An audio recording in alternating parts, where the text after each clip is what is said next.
Bienvenue dans cette nouvelle édition du QG News. Au sommaire de l'actualité, la Nigériane Ngozi Okonjo-Iweala prendra les rênes de l'Organisation mondiale du commerce le 1er mars.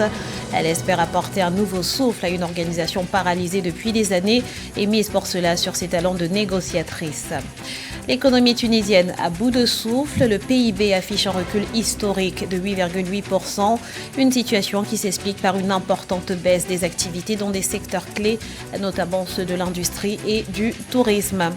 Et puis accélérer le processus de vaccination pour briser la chaîne de contamination, c'est ce que préconise le Centre africain de contrôle de prévention des maladies face à la propagation rapide d'un nouveau variant de la Covid-19. Mais tout d'abord, l'opposition ne désarme pas au Bénin. Les candidats disqualifiés pour la présidentielle en raison d'un défaut de parrainage réclament une modification des règles.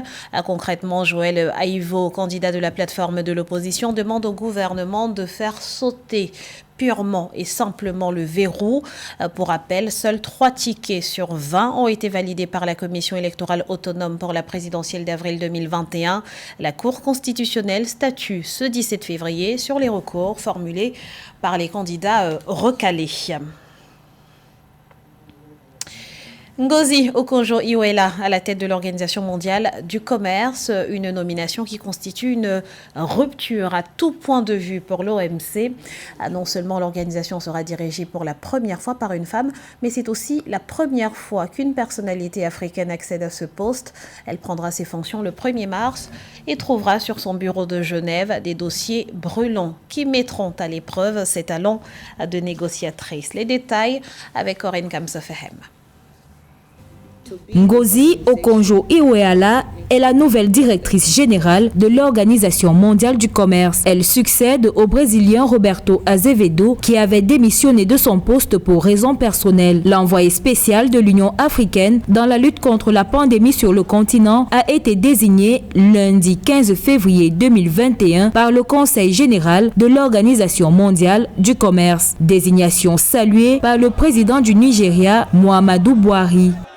Je crois que son bilan en matière d'intégrité et sa passion pour le développement continueront à produire des résultats positifs pour le bien-être de l'humanité avec un repositionnement et le renforcement du rôle de l'Organisation mondiale du commerce auprès de toutes les nations. 2 fois ministre des Finances et chef de la diplomatie du Nigeria durant 2 mois, Madame Okonjo-Iweala a commencé sa carrière à la Banque mondiale en 1982 où elle a travaillé pendant 25 ans. À 66 ans, Ngozi Okonjo-Iweala devient la première femme et première africaine à diriger cette institution de 164 États membres avec des perspectives porteuses pour le commerce en Afrique.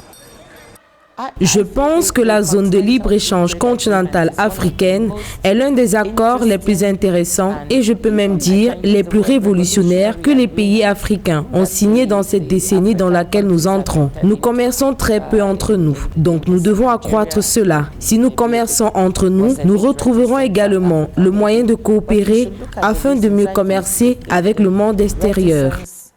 Sa nomination à la tête de l'Organisation mondiale du commerce était attendue après le retrait de la course le 5 février 2021 de sa seule autre rivale, la ministre sud-coréenne du commerce, Yoo Myung-hee. Le mandat de Ngozi Okonjo-Iweala débute le 1er mars 2021.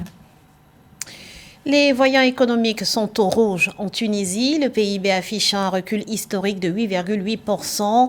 Derrière cette dégringolade sont pointées les baisses de la valeur ajoutée dans 3 secteurs majeurs, les industries manufacturières, les industries non manufacturières et les services marchands. Plus de précision avec Mildred Yamouf. L'économie tunisienne s'est rétractée de 8,8% en 2020 comparé à l'année 2019. Selon un rapport publié par l'Institut national de la statistique le 15 février 2021, au cours du 4e trimestre 2020, le produit intérieur brut du pays a diminué de 6,1% par rapport à la même période en 2019. La Tunisie a la force d'avoir un secteur agroalimentaire très diversifié et compte tenu du changement climatique, les demandes et les commandes des produits tunisiens vont demeurer les mêmes et vont peut-être augmenter, et cette augmentation-là va permettre à la Tunisie de stabiliser ses recettes d'exportation. Ça, c'est un avantage. La Tunisie va beaucoup profiter de la zone de libre-échange continentale parce que la Tunisie a une diversité des exportations qui vont aussi trouver marché à l'intérieur du continent africain, et les débouchés de ces exportations vont permettre à la Tunisie d'être plus résiliente que les autres économies qui ne sont pas aussi diversifiées. Ce résultat s'explique par une baisse importante des activités enregistrées dans les secteurs clés du pays, notamment de l'industrie, du tourisme, de l'agriculture, du textile et des services. Les données de l'Institut national de la statistique indiquent par ailleurs que la valeur ajoutée des industries manufacturières a enregistré au cours du 4e trimestre 2020 une chute de 4,5% comparée à la même période en 2019. Tout l'aspect Brexit avec l'Europe a frustré et a étouffé l'enthousiasme des exportations tunisiennes vers l'Europe et a ralenti complètement tout un pan de l'industrie agroalimentaire des exportations tunisiennes vers l'Europe. Alors ces trois actions ont eu un effet assez négatif au début de l'année 2021, mais beaucoup plus à la fin de l'année 2020. La Tunisie devra non seulement prendre les dispositions contre le Covid, mais être capable d'héberger toute cette demande des services touristiques. En revanche, le secteur de l'industrie des matériaux de construction et de la céramique a connu une croissance de 1% en 2020. Pour remédier à la crise économique que traverse le pays, le gouvernement tunisien travaille pour améliorer les services sociaux de base et le climat des affaires. On la croyait disparue et la voilà qui ressurgit. La Guinée est à nouveau frappée par une épidémie d'Ebola après la confirmation de l'apparition dans le sud-est du pays de 7 cas dont 3 mortels. Les autorités sont sur le qui-vive et l'OMS à la rescousse. On fait le point tout de suite avec Marie-Raphaël Antolo.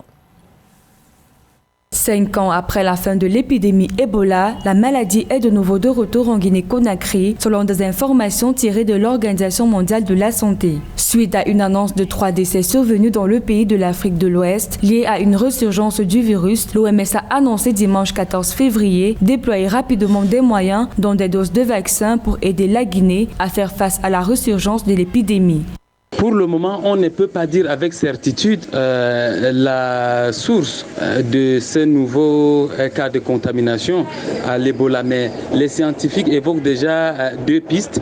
Un malade anciennement guéri qui aurait refait la maladie, ou des cas de contamination venant des maladies sauvages, des animaux sauvages, notamment les chauves-souris. Selon l'Agence nationale de la sécurité sanitaire, les nouveaux patients ont été isolés et des centres de prise en charge réactivés à Nzérékoré et à Conakry. Aussi, une mission d'investigation va délimiter la zone incriminée et déterminer les villages de toutes les personnes qui ont pris part à la cérémonie d'inhumation de cette première victime afin d'identifier les contacts et les isoler.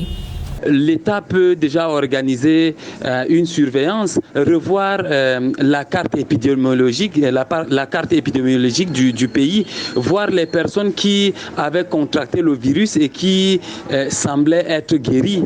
On peut relancer un test à l'échelle nationale pour voir si les personnes anciennement guéries le sont toujours ou présentent des symptômes. Parti en décembre 2013 de la Guinée forestière, avant de se propager au Libéria et à la Sierra Leone, l'épidémie s'était achevée en 2016 en Afrique de l'Ouest après avoir atteint 10 pays, dont l'Espagne et les États-Unis, provoquant plus de 11 300 morts pour quelques 28 600 cas recensés, dont plus de 99% en Guinée. Néanmoins, pour cette nouvelle menace, les autorités médicales sont à pied d'œuvre pour déterminer l'origine de cette résurgence sur le territoire. Et dans le même temps, les experts sanitaires s'inquiètent de la propagation rapide d'un nouveau variant de la Covid-19. Le Centre africain de contrôle et de prévention à des maladies propose l'accélération du processus de vaccination pour briser la chaîne de transmission. Mais encore faut-il pouvoir se procurer des doses de vaccins. Les détails avec Midreld Yamoufwa. Mobilisation face à une nouvelle variante du virus Covid-19 en Afrique. Il est urgent d'intensifier et d'accélérer la vaccination pour briser la chaîne de transmission rapide de cette nouvelle variante du virus, selon les experts sanitaires. Au sortir de son dernier briefing sur l'état de la pandémie, le Centre africain de contrôle et de prévention des maladies a réitéré sa détermination à soutenir les États membres pour mener à bien cette campagne sanitaire. Hospitals are being overwhelmed due to our health systems that are fragile. Les hôpitaux sont submergés, ce qui explique pourquoi la prise en charge des patients devient difficile et les gens meurent à cause d'un déficit de soins de base. Il y a un manque d'approvisionnement adéquat en oxygène dans de nombreux centres de santé. Il est donc nécessaire d'établir des partenariats qui permettront de fournir de l'oxygène afin de réduire le taux de mortalité. Les États africains devraient désormais accroître leur capacité à mener une surveillance du séquençage génomique pour mieux maîtriser cette nouvelle variante du virus. L'Union africaine appelle à renforcer la technologie afin de permettre la fabrication continentale. Africa CDC continue d'accompagner les pays africains dans l'acquisition de plus de doses de vaccins possibles afin d'atteindre l'immunité collective à travers le continent. Nous assurons aux Africains que tous les vaccins déployés à travers le continent seront sûrs et efficaces. Nous avons la capacité d'empêcher la transmission rapide de cette nouvelle variante du virus. Si nous refusons la place à ce virus, il ne se propagera pas.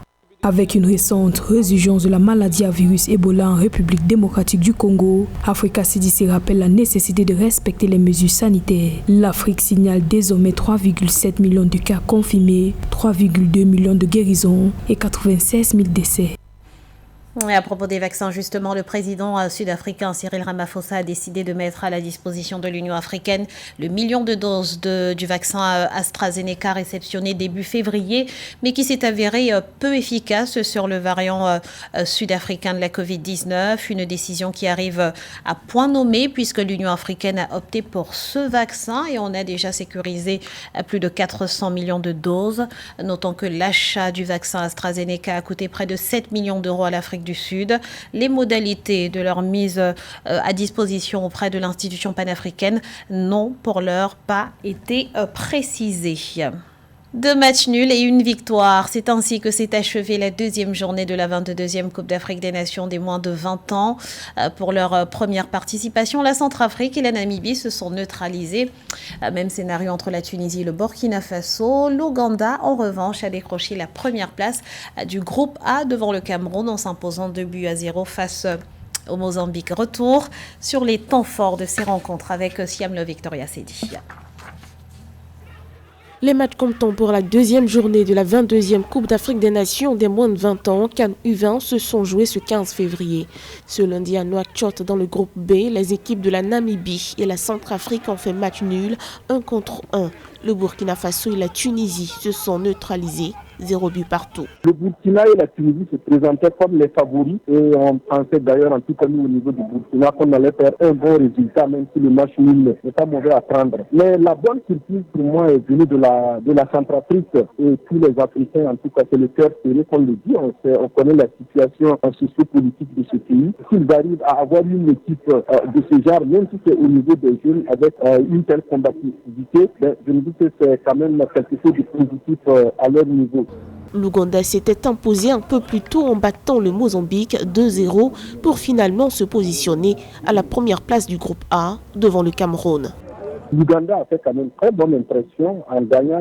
Je pense que l'enjeu au niveau de cette poule, c'est une victoire, va qualifier directement l'Ouganda pour le second tour, le Cameroun aussi. Mais je pense que rien n'est joué, il faut pouvoir répéter. Et avec les jeunes, les équipes de jeunes, c'est difficile de prévoir quoi que ce soit, parce que ce sont des équipes par essence inconstantes, même au niveau de la production. Mais vous savez, quand même, ce sont des juniors, donc ils ne sont pas loin de la maturité. La journée du 16 février pourrait s'achever sur d'énormes surprises et beaucoup de palpitations avec les équipes du groupe C qui entament ces premières rencontres. Ce journal a été réalisé par l'ensemble de la rédaction. Nous vous remercions pour votre fidélité. Restez sur Africa 24, l'info continue.